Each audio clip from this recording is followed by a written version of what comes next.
Allez, avec Kevin Boulogne. Kevin, ce soir 4 points dans la musette, ça c'est le point positif, mais vous avez encore beaucoup d'incertitudes après cette rencontre. Oui, bien sûr, on va pas se le cacher. On va retenir la victoire, 4 points, c'est l'essentiel.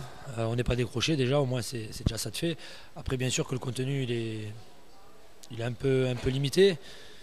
On a eu en première mi-temps des bons temps de jeu avec dès qu'on a réussi à enchaîner 3 passes, de mettre de l'avancée, mais le problème c'est que derrière on faisait tomber les ballons, c'est que derrière on a perdu une balle en touche sur les 22 mètres importantes. Quand on avait des bons mouvements, on s'est fait mettre en touche rapidement de rentrer dans le terrain. C'est tous ces genres de petites choses qui ont fait qu'on n'a pas joué, qu'il y a eu un faux rythme et je pense que sur le match entier, il doit y avoir quoi, peut-être 10 minutes de temps de jeu, ce qui doit être très faible. Cette fébrilité, on l'attribue à quoi? Le fait qu'on joue déjà sous pression parce qu'on a perdu il y a 3 semaines contre Bourg-en-Bresse. Est-ce que c'est tout simplement la peur de mal faire ou encore le rodage pour cet effectif qui se connaît encore peut-être un peu mal, qui n'est pas totalement fait? Je dirais un peu de tout. Un peu de tout parce que d'une, on a changé 60% de l'effectif. De deux, il y a quand même pas mal de joueurs qui ont vécu des moments assez compliqués. Et là, on a annoncé des objectifs clairement avec le club de remonter. Et les joueurs sur le terrain, je pense que ça se ressent un peu. Ils jouent pour ne pas perdre, mais ils jouent pas pour gagner, quoi. Après, on peut se tromper. Peut-être qu'Arnaud, Jérémy et moi, on a trop confiance en eux et qu'on les voit un peu trop beaux, peut-être aussi, hein.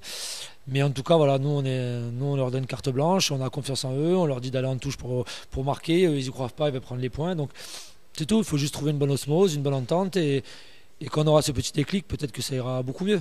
Justement, le déclic mental, c'est la victoire qui va l'amener? Déjà dans la victoire on travaille plus sereinement déjà, donc voilà, c'est pas un match fantastique mais c'est 4 points, c'est toujours mieux que d'avoir perdu, donc ça aurait été un peu le feu. Là ça l'est pas, il n'y a pas, comme on dit, il n'y a pas mort d'homme. De toute façon dans ce championnat c'est soit il y a le premier qui s'assure de monter et il joue la première place. À partir du moment où on perd un match ou deux, qu'on ne joue pas la première place, qu'on soit deuxième, troisième, quatrième ou cinquième, ça ne change rien du tout. Le but c'est de se qualifier à la phase finale et après sur 2 matchs tout se joue. Donc il n'y a pas le feu, c'était un match important mais pas capital comme j'ai entendu dire. Non, c'était un match important. Bien sûr si on avait perdu ça aurait fait mal mais deuxième, troisième, quatrième ou cinquième ça ne change rien comme je vous ai dit.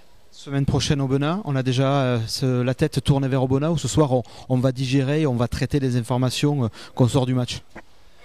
Non, bien sûr, on va décortiquer le match quand même, hein, parce qu'il y a 2-3 choses positives. Comme je dis, c'est ces petits détails qui nous font mal, mais on va quand même le regarder. Mais là, il faut très très vite se tourner sur Aubenas et c'est un match à l'extérieur. On n'a pas de pression. Par contre, il faut faire un gros match et on verra ce qui se passe. Mais il faut déjà qu'on rattrape le faux pas qu'on a fait contre Bourg-en-Bresse. On sait qu'à Aubenas, c'est très compliqué.